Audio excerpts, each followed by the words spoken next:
Hey everyone, welcome to my channel, Both Sides of the Brain. I am your host today. I want to go over how to apply beeswax onto a leather work boot. Now, the boot that we're going to use is my work style 2412 Red Wing work boot. And the beeswax we're going to be using is a company called the Canadian Beeseal company. Now, just a little quick overview on the Red Wing work boot that I own here. Pretty simple. I mean, it's an all leather boot. It's got a Gore-Tex membrane, which keeps the boot completely waterproof. 8-inch tall boot, which also gives you the substantial ankle support that you need, especially when you're on uneven ground on a job site, as well as a steel toe up front. So to start off with the Gore-Tex membrane, so not only does it prevent water from getting in, but it also helps your feet breathe as well as release sweat vapors.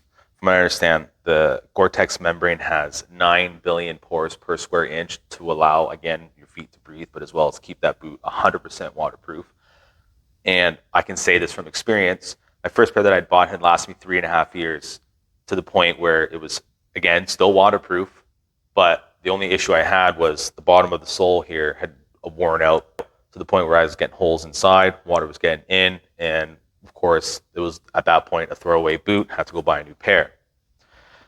But the nice thing about these soles is they call the Super Sole 2.0. They are oil and chemical resistant from what I understand, abrasion resistant, anti-slip, puncture resistant as well. A lot of guys I see with Dakota boots or anything like that, they're constantly getting screws stuck into the bottom. And I had that problem with my last pair of Dakotas. When I bought this pair, again, not a single screw. I don't see a single hole in that boot.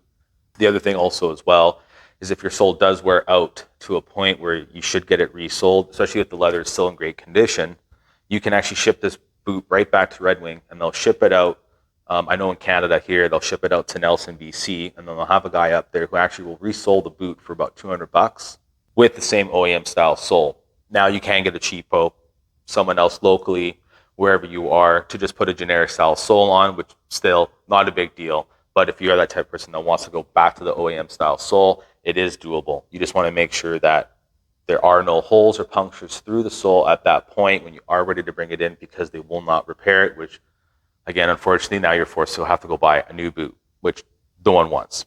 Because the leather here on this boot will honestly last you a long lifetime, especially when you're adding the Beeseal on this stuff.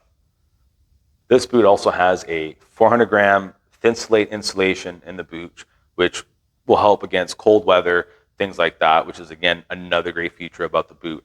Doesn't create it to be very super thick inside the boot like you see some of the other boots you would buy that are insulated, and they're very lightweight. Like, again, great comfortable boot, great on your feet. You can even go ahead and get an insole inside as well. I understand that these boots are about $440 Canadian, which I think would run you about $355 USD.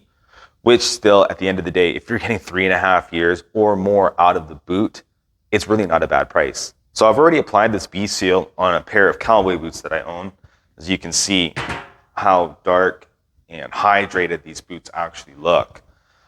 So these actually turned out really well. And I'll show you a picture up in the top corner here of what the boots looked like, one done and one not being done at that time. What you want to do first is you want to obviously take the laces out. We're going to take these laces completely out. Like I said, I've already taken the liberty to do a decent clean on the leather, and all I did was really just take a wet piece of paper towel, wipe most of the dirt and mud off, just to give it somewhat of a base clean. Nothing crazy here.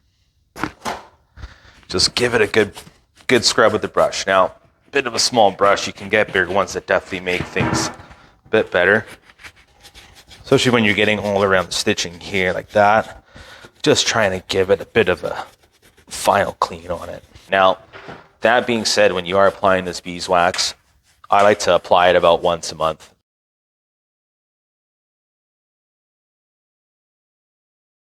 As you can see, I've already completed one boot, and you can already see the difference in the leather. If you let it sit at room temperature overnight, it will soak in the leather a little bit. It'll still have that nice shine to it, but won't be as glossy.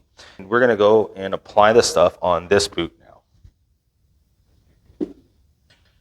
So all you want to do is just take a bit on your finger and just start rubbing it into the leather. Just using the heat from your hand to help melt it in.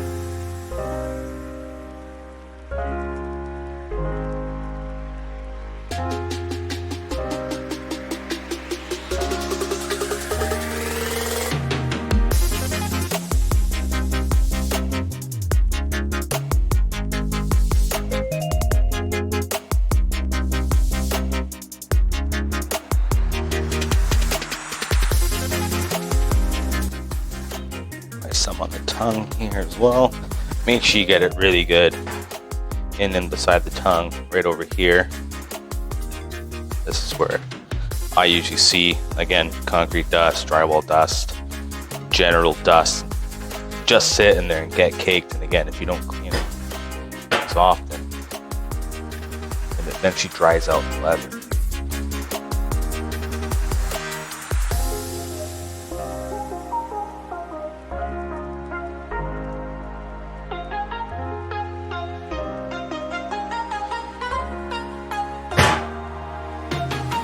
So there you have it. That's that one boot, and here is the other boot. I think it turned out pretty nice. Again, let it sit overnight. It should look pretty good by tomorrow morning and ready for the heavy abuse that I'll be putting these in starting tomorrow. Hey guys, I really hope you enjoyed this video today. I'll make sure that I post the links down in the description box below of all the products that I used in this video. If you guys like this video, click that like button. Don't forget to drop a question down in the comment section below, and also hit that subscribe button if you guys want to see more content from this guy.